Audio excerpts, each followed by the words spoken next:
There are many organizations that rabbis become involved in. For me, the most recent one, when it comes to Israel, in addition to AIPAC, has been the Zionist Rabbinic Coalition. Late last night, I returned from Washington, D.C., after a 3-day gathering attended by 75 rabbis, Orthodox, Reform, Conservative. What we hold in common is one thing. We are all Zionists. Dare I say, passionately Zionists. During the presentations, different speakers, I took notes. The kind of notes you all remember with a pen, and you're actually writing it down. You're not with a 16 pages of notes that I took. Because all I could think of was, I don't want to forget anything that I might want to share with you when I got back. I'm proud to represent our temple. Among those who met with us, spoke with us, took our questions, were the Israeli ambassador to the United States, Yechiel Leiter. We met him in the embassy in Israel, Israeli embassy. Jonathan Schanzer, Dr. Schanzer is one of the world's experts on Iran, works for the Foundation for Defense of Democracies. We met an extraordinary young man, a man named Shabbos Kestenbaum, whose name might be familiar to some of you, and Lieutenant Colonel Richard Kemp. More on him a little bit later, but those were just some of the people we learned from. I have a lot to share with you, but given the time constraints, I'm just going to make 3 points, 3 thoughts. The first has to do with the war with the United States, Israel, and Iran. You may support the war, you may not support the war, but I think you will find what I'm about to share with you of interest. Most of it I learned, some of it I knew, but most of this is coming from Dr. Schanzer. He spoke to us about the implications of the war on the United States and Israel and Iran. He noted, first, the cooperation between the American and Israeli military, saying it was absolutely unprecedented. American warfighters, he said, learned an extraordinary amount from Israelis. As a matter of fact, the former head of the Israeli Air Force said this was the first war that Israel ever conducted in English. In closing the Strait of Hormuz, which we see on television and read about all the time, the cost of it to Iran is $430 million a day. Now, why is that so important? They're going to run out of money. And when they run out of money, they can't pay their military. And when they can't pay their military, there's a good chance their military will abandon them. He reminded us that some 30 to 40,000 Persians were killed by the government protesting. Think about that just for one moment. 30 to 40,000 people murdered by the government for protesting. And it's going to take them a while to regroup. But most notably, and perhaps the least well-known issue, is what's happening between Israel and Lebanon. Hezbollah, as many of you know, is parked primarily at the southern border of Lebanon, the border it shares with the northern border, of course, of Israel.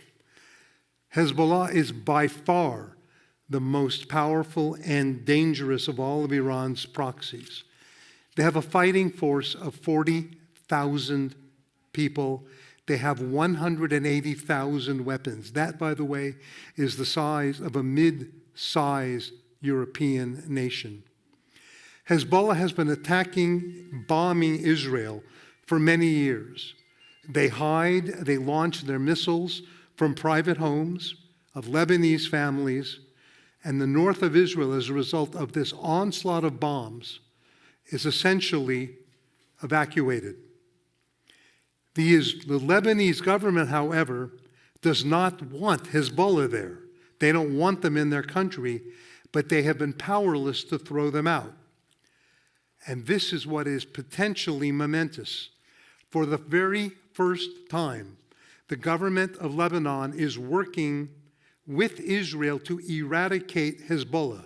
There is now mutual recognition of a shared border. No country, certainly in the Arab world, seemed to care about the tragedy of Lebanon. The Lebanese government came to realize that there was one country that cared enough to see them as a sovereign state, Israel.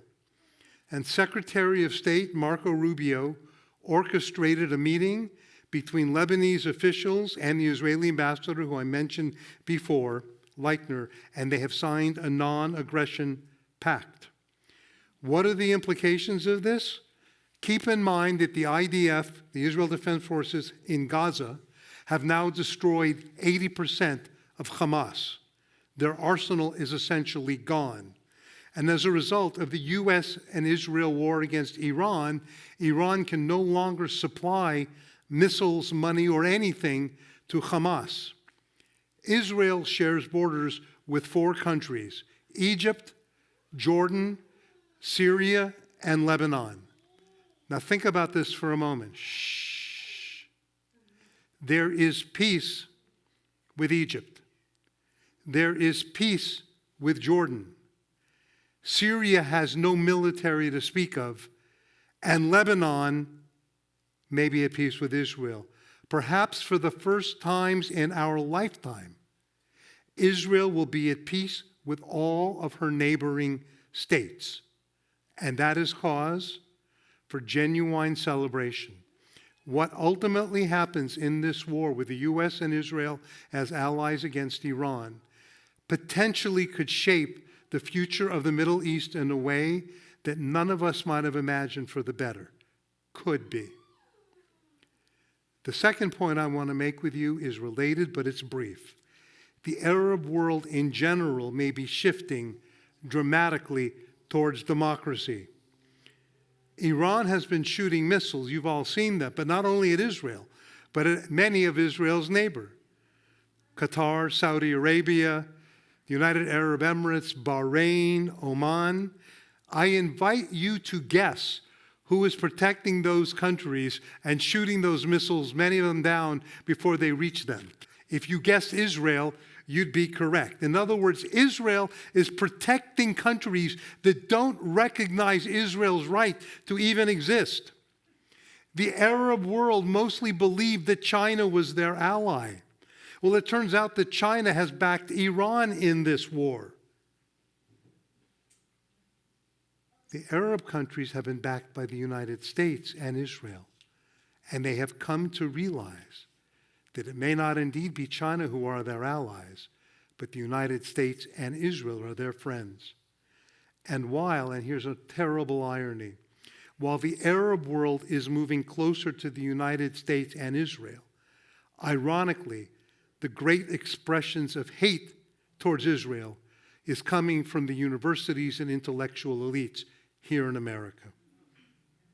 Let us not allow them to define what Israel is and what she stands for. Which takes me to my third and final kind of a point, but it's really about a man named Lieutenant Colonel Richard Kemp. He spoke to us. Colonel Kemp served the British military from 1977 to 2006. He joined the British Army out of what he called patriotic duty. In 2002, Prime Minister Tony Blair appointed him to be the head of terrorism intelligence for the United Kingdom.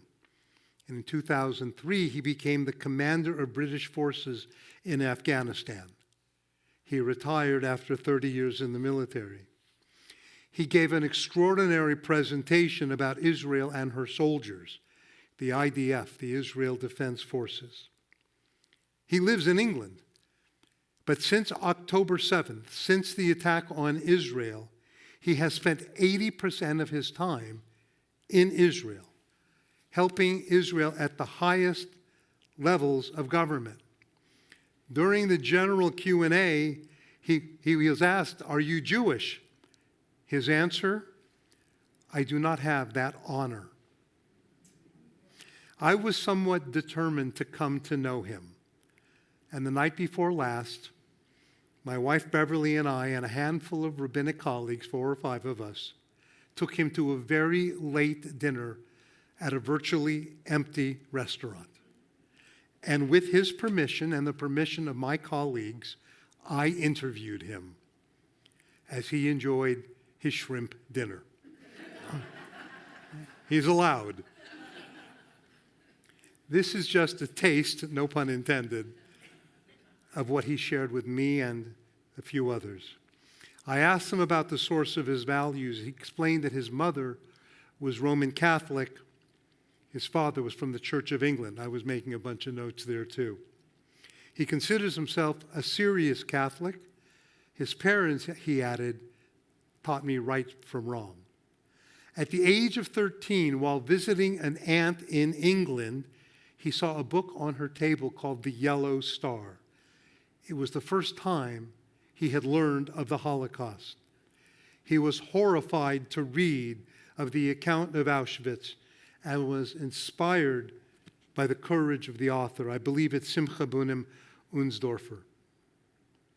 He told me he always kept that author in his mind.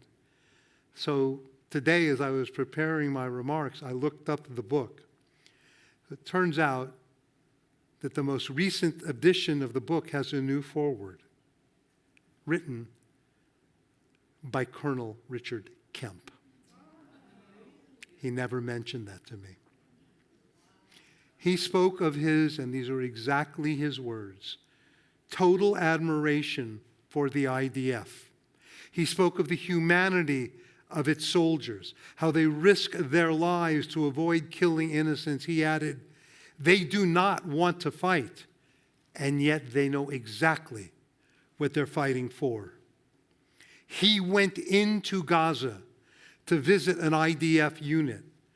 Soldiers told him their tour of duty was over. They were going home in 2 days, and almost all of them said they didn't want to leave. I noted he was the head of terrorism intelligence for Britain. When he got that post, he knew very little about jihad terrorism. So he reached out to Israel, who unfortunately had too many experiences. Israel sent one of their experts to meet with him and shared Israel's battlefield and medical technology. This resulted in saving British lives in Afghanistan. He didn't know many Jews growing up where he lived in England, but as he came to know and understand Israelis and Jews, he spoke of their decency, their sense of duty, the national spirit, and their national pride. He heads the United Kingdom's Friends of the Association for the Well-Being of Israel Soldiers and is highly respected in Israel. Just 2 weeks earlier, he had met with Prime Minister Netanyahu, whom he holds in high regard, as well as many other Israeli leaders who hold him in high regard. There are undoubtedly significant reasons to be concerned about what is going on in many countries in Europe, many of whom, including Britain, should be ashamed of themselves. The French and many others can be included. Yet, Colonel Kemp reminded me and all of us that there are many people like him. We are not alone. There are millions of people out there and here in the United States. They may not be Colonel Richard Kemp, but there are many who have devoted their lives to Israel and many who support the Jewish people. People who, as in Richard Kemp's words, do not have the honor of being Jewish, but see it as an honor to support Israel and the Jewish people. May we always feel the honor and the blessing of being Jewish, and may we continue to be blessed, indeed inspired, by people like Colonel Richard Kemp. Shabbat Shalom.